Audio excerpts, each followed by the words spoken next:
We're moving out on another episode this week of Military Collectors. On this week's Military Collectors, we go to the home of NASCAR racing, Charlotte Motor Speedway. No, I'm not looking at race cars, but vintage military vehicles that are retracing the 1920 U.S. Army Transcontinental Motor Convoy route from Washington, D.C. to San Diego, California. Plus, I'm going to take a closer look at the people and vehicles that are making this trip to honor and preserve the legacy of those that served our armed forces. We've got this and a whole lot more on this week's episode of Military Collectors. 31, ready to check. Roger that.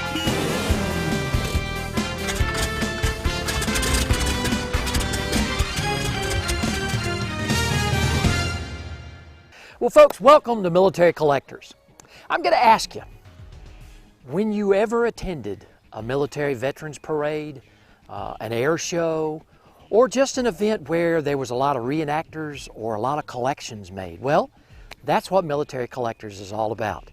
Whether you collect and you preserve and restore vehicles, airplanes, you collect memorabilia, guns, whatever it may be to preserve our military history here in the United States, I'll tell you what, that's what we're going to feature each and every week on our show. And just like my collection back here that you see behind me. And I'm going to start over here with my very first one, and I'm really proud of all of these, but I will tell you that this one right here is a 1966 M274 mechanical mule. Now, many of you Vietnam veterans out there, you probably know that 11,000 of these went over during the Vietnam War, and they estimate only about 5,000 of them came back. Very few of them now are out and running. There are companies across the country that are restoring these, just like this one. And I tell you what, they are an awesome piece of equipment, not only for a parade, but just to kind of take around. I don't put mine in the mud, as you can see. The only mud that you will see on it is what you see right now. The next one, well, this is a very special M151. It's called a First Run, a 1960. Actually, it's one of the very first of 300 that came off the assembly line and was delivered to the government in December of 1960. It is a beautiful, beautiful restored Jeep. The next one I have is one similarly when I came into the military. As a young lieutenant, this is the first vehicle that I was issued as a platoon leader. It was an M151 A2. And this is a 1972 that's fully restored. And I drive it quite a bit, and it's got 6,000 actual miles on it. Well, and another one here that I'm really proud of, and this they call the Beast. This is an M37B1, a 1963. Kind of a mainstay. It first came out in late 51 and 1952, was used throughout Korea, the late 50s, and then during Vietnam. And of course, they stopped making them somewhere in the late 60s to early 70s. But I tell you what, this 37 is an awesome beast. Then finally, my other one is a 1952 M38. Okay, many of you all know that this Willys Jeep was made and used primarily during the Korean War. And then, of course, its sister after that was the M38A1, which had different front end and that sort of thing. And then, of course, the CJ series and all that. Well, folks, the reason for my passion, well, you see it right behind me. And the way I got started, well, it's a special story that I think you're going to be interested in, and a special friend of mine who it took me 38 years to figure out that we had a special bond and a relationship in the summer of 1977. And I tell you what, my good friend Dave Cartage, he is the president of a local group here of the MVPA, which is the Military Vehicle Preservation Association, and it's the Military Vehicle Collectors Club and Museum here in Columbia, South Carolina. And I tell you what, Dave has not only got a collection bigger than mine, but I think you'll find that his story is very, very special, like many who collect these wonderful vehicles and restore them around the country. As promised, I want to introduce you to the guy that got me started in military collections, okay? It's Dave Cartage. He is the president, the guy that makes it all happen here at the Military Vehicle Collectors Club and Museum of South Carolina. Dave, tell you what, you know, and I tell you, I got to tell this little story about these folks. It's been 38 years since he and I were in similar situations during the summer of 1977. He was a student at Clemson University, and I was a student at the University of Tennessee. We didn't know, but I was in class 1-77, Ranger School, and he was right behind me in Class 2-77. But it took us almost, 38 years to figure that out. Yes, you know, sir. I've been in Columbia for 20 years here in Columbia, South Carolina, but you drew me into this, and then as through our conversations, we've discovered that we were both in Ranger School together. So, you know, I tell you, Dave, I want to go and really talk about this club, and I want to talk about your passion, because again, these beautiful vehicles behind us, that's just not a small undertaking. But you know, being a collector like you are, what is this passion all about? Bob, our mission here at the Military Vehicle Collectors of South Carolina is to educate our youth and honor our veterans. And it's kind of an odd story how we all came together. About 15 years ago, some of us saw each other on Main Street in the Veterans Day Parade. And, you know, it's typical, who's that guy? And who's that guy? And finally we all came together, and about 10 years ago, we incorporated as a 501c3 museum. And we use these vehicles in our mission statement.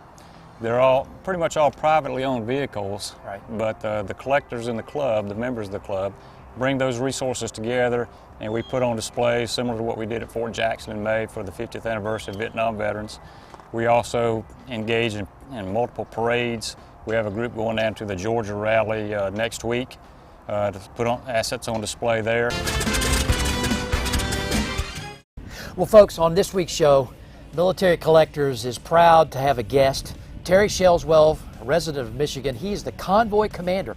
We are here today to talk about the Bankhead Convoy that first took place in 1920, and we're on day 5, and we caught up with him here in Charlotte. Terry, I will tell you, okay, Nice to project leader, convoy commander, this is a big deal, okay? Because, you know, in my former military experience, leading a convoy anywhere was a big deal. But you've got how many vehicles and retirees and these old vehicles that you're leading, that's a big responsibility. Yes, it is, Bob. We've got around 50 historic military vehicles here, ranging from World War II vintage right up to the currently released equipment. And we have folks that are in their 40s right up to our senior member that's over 85 years old. We're very proud of that. Well, you know, Terry, listen, let's talk a little bit about the history of the Bankhead Convoy, because, you know, folks out there who collect vehicles like you and I and who are watching the show today, and the Military Vehicle Preservation Association, again, it's their mission is to carry this legacy on. But this is a recreation of something that happened years ago. Tell us about a little bit about the history of the Bankhead Convoy. Yes, in 1920, Bob, the U.S. Army conducted the second transcontinental convoy across the U.S. It was a follow-up mission to their first transcontinental motor convoy of 1919, where they traveled from Washington, D.C. at the 0-mile marker at the Ellipse, across the Lincoln Highway to San Francisco, and then they, in today's terms, we would say, wanted to do a confirmation run. And they started at the same location in D.C. and came down through the southern states to San Diego. We've actually completed a retracing of the 1919 convoy. We did that in 2009, and now we're doing the 95th anniversary of the 1920 convoy here right now. As you mentioned, we're here on our rest day. Terry, it's just such an honor and a privilege to be here with this great group today, and I really, you know, I just can't say enough about the dedication of these volunteers, because again, maybe the next time, Military Collectors, we can get embedded on one of these convoys and go right along with you. You are more than welcome to, sir. Terry, Godspeed, God bless you. Thank you. Care. And folks, listen, Military Collectors, you never know where we're going to show up. Hey, we may just get on the convoy, all right? Thanks. Thank you.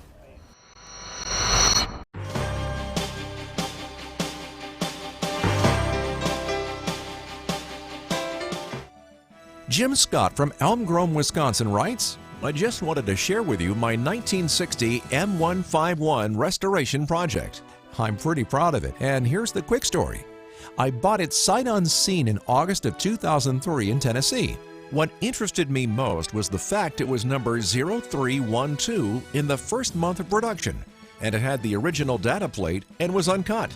The pictures were fuzzy, but it was cheap. As you can see from the pictures, it took me 11 years to finally complete it. But wow, it turned out nice. A rare number 1 1960 M151 was saved from the Rust Bunny.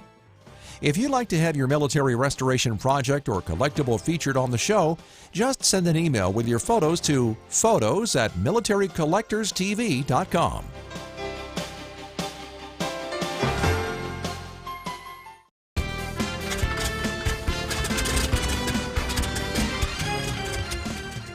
Well, folks, we're here in Charlotte at the Bankhead Convoy, and we caught up with another recent retiree off active duty, Lieutenant Colonel Mark Kolak from Prescott, Arizona, and we're going to talk about the restoration of a couple of things, but right here on this convoy here in Charlotte, and again, 3,300 miles, Mark is going to travel, but he's got his M37, a 1953, and there's a special story about this, okay? And, you know, a lot of folks don't realize, Mark, that these are really durable vehicles.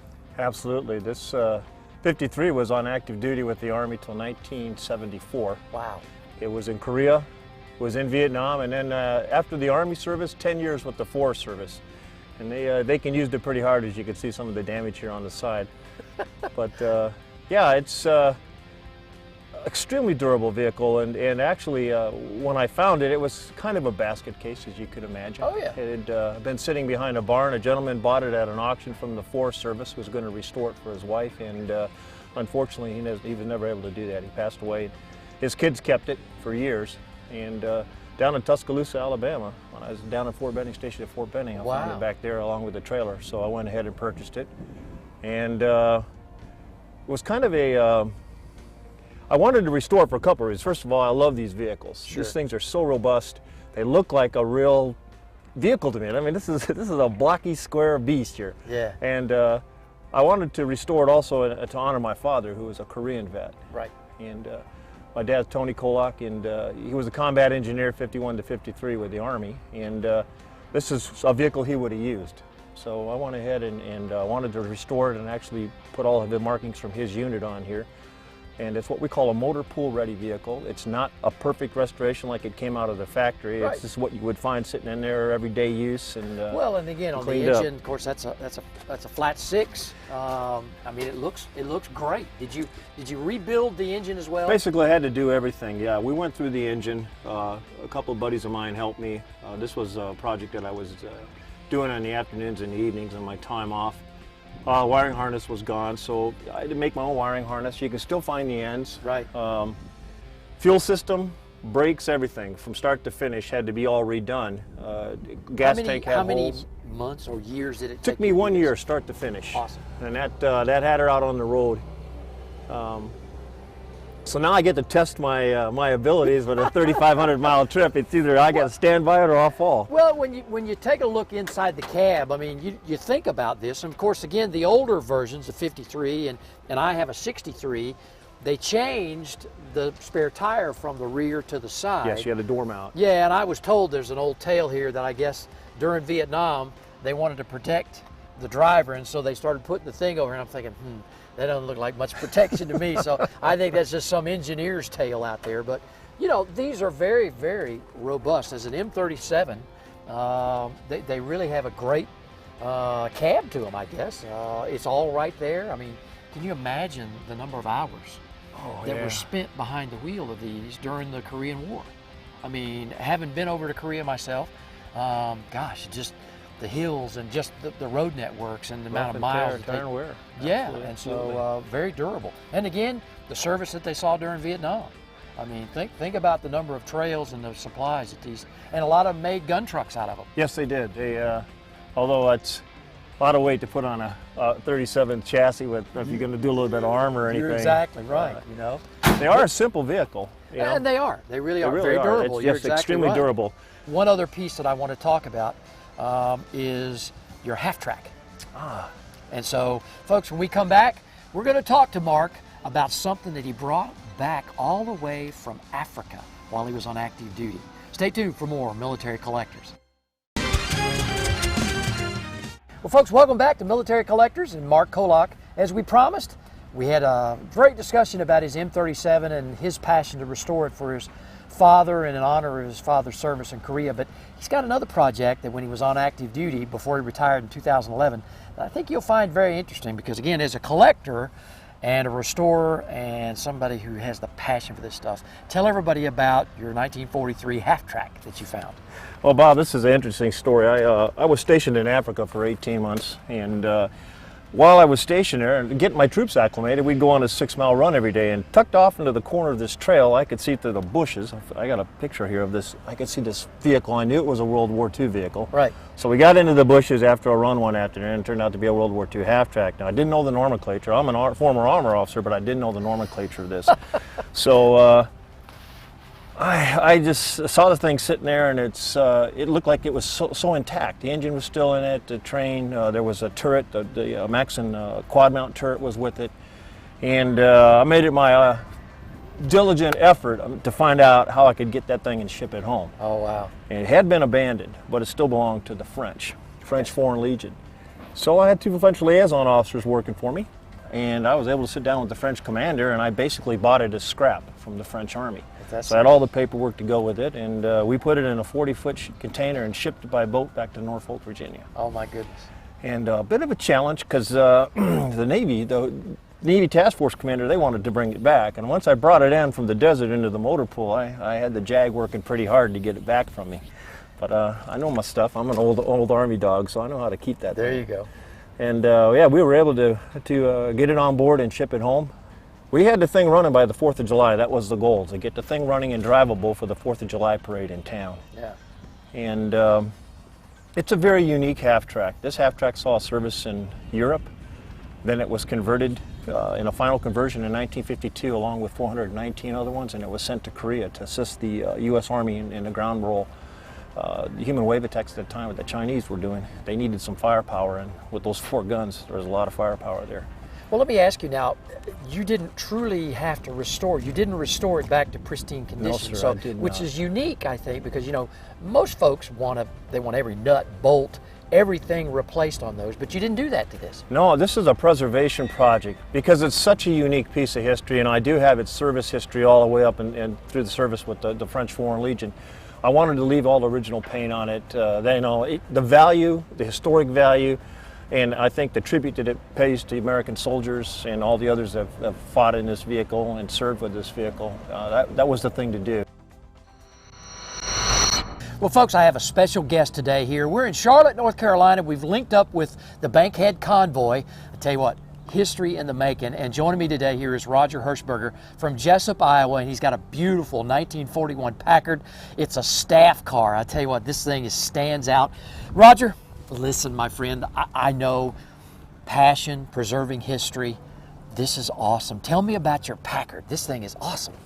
Well, this is 1941 Packard, 160. It was one of the better Packards in its day.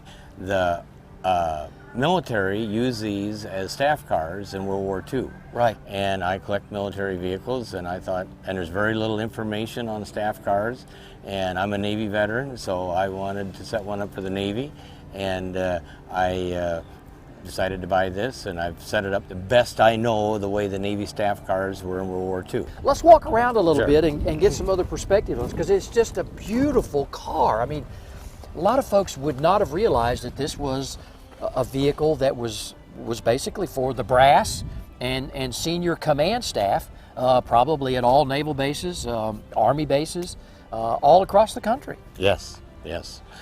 General Patton drove a Packard, or was on a Packard in England. He did not. Then he had a Cadillac later in the war. But in England, I've read books where he had a Packard staff car. Well, it's just a beautiful piece of American military history. And, you know, Roger, I appreciate you sharing it with us, man. The only thing that I need to do now is maybe go for a ride with you. Okay, hop in. All right, well, let's go. I tell you what, I'll get in the seat of prominence and let you drive. How about okay. that? All right, here we go. All right, man. Well, folks, this is going to be Redford's first ride in a Packard, okay? All right, man. You know, Roger, it's very comfortable in here. Good. Yes. This is awesome, huh? Now, is this a straight 3-speed transmission? Yes, it's a On the column. three-speed overdrive. Man, that's how I learned to drive. There we go, right here on Military Collectors, folks.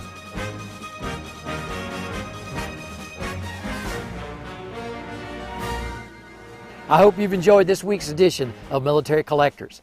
Each and every week, we're going to feature somebody out there who restores, preserves, and maintains a piece of military history. If you know of somebody or you have something you'd like for us to showcase, just log on to our website at militarycollectorstv.com and send us a note. Until next week, we're moving on out. We'll see you next week on another edition of Military Collectors.